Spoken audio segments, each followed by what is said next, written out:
হিমঘরে রাখা সবজি নষ্ট হয়ে যাচ্ছে। সমস্যা হিমঘরের মালিকের থেকে কৃষকরা। এ বিষয়ে হিমঘরের মালিক সঞ্জয় কুইরি জানান, আমি ঝালদা থানার রাজা হেসলা গ্রামের বাসিন্দা। এই গ্রামে প্রায় 150 থেকে 200টি পরিবার কৃষক। তারা সবজি উৎপাদন করে জীবন জীবিকা অর্জন করে। তাদের কথা মাথায় রেখে আমি জেলা কৃষি দপ্তরের সহযোগিতায় কৃষি ঋণ নিয়ে গ্রামে একটি হিমঘর তৈরি করেছি, যেখানে 2টি কক্ষে 20 টন সবজি রাখা যাবে।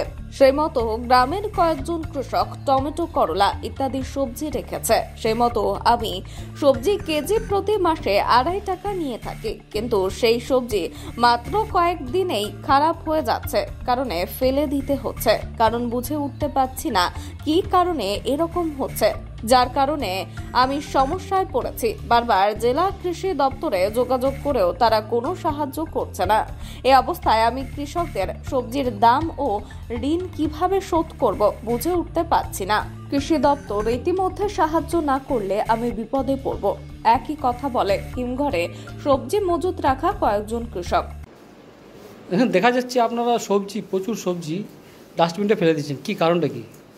কারণটা হচ্ছে যে এখানে কোল্ড স্টোর আমি করেছিলাম, এখানে 150 মিনিমাম আমাদের গ্রামে চাষি, তাদের উদ্যোগ দেখে নিয়ে যাতে ভালো হবে, যেমন 5 টাকা 4 টাকা কিলো বিলাতি বিক্রি হয়, যে ওইটা আমরা রাখে নিয়ে মানে 1 মাস কি 15 দিন রাখে নিয়ে যাতে আমরা রেট পাই, এইভাবে মানে বুঝে নিয়ে এই কোল্ড স্টোর আমি মানে কৃষি দপ্তরের সঙ্গে যোগাযোগ করে নিয়ে সহযোগিতায় আমি কোল্ড স্টোর করেছি।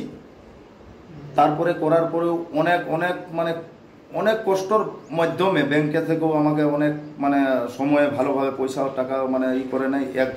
এক বছর লাগিয়ে গেছে আমার এটা বানা। তারপরে আমার ইনস্টলমেন্টও ওইখানে কাটে নিয়েছে, আগেই মানে চালু করার আগেই কাটে নিয়েছে। তারপরে চাষিরা মাল রাখে, এইখানে সবজি এনে নিয়ে রেখেছে। তারপরে টোটাল সবজি একদম টোটাল ড্যামেজ। কৃষি দপ্তরের সঙ্গে যোগাযোগ করছি, কোনো আমাকে ট্রেনিংও করে নাই, কোনো যোগাযোগও ভালোভাবে পাচ্ছি না, কেউ আসছেও না যে কি করা যাবে না করা যাবে। এইভাবে কিভাবে আমি এই লোনটা শোধ করব, আমি তো সেই সমস্যায় পড়ে আছি।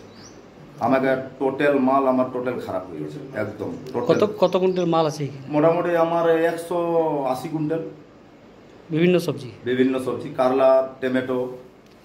কি হিসাবে পয়সা নেন কৃষকদের কাছ থেকে? আমি কৃষকদের কাছ থেকে আমি নিই কুইন্টালে মানে 250 টাকা। এটা কত দিনে? 1 মাসে।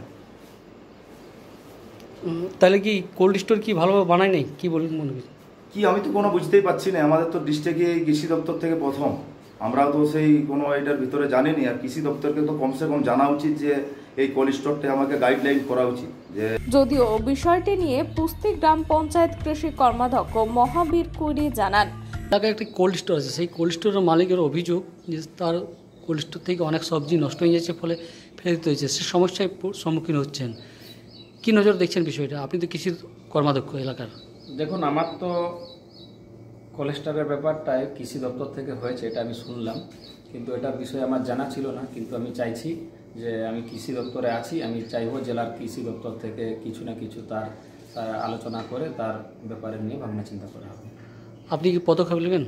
আমি অবশ্যই নেব। আমরা পঞ্চায়েতে, আমি কৃষি দপ্তরে আছি, যেটুকু সহযোগিতা লাগবে আমি অবশ্যই করব। দেখুন, আমাদের গ্রামের কিষানের জন্য অনেক এটা উপকারিত ঠিক।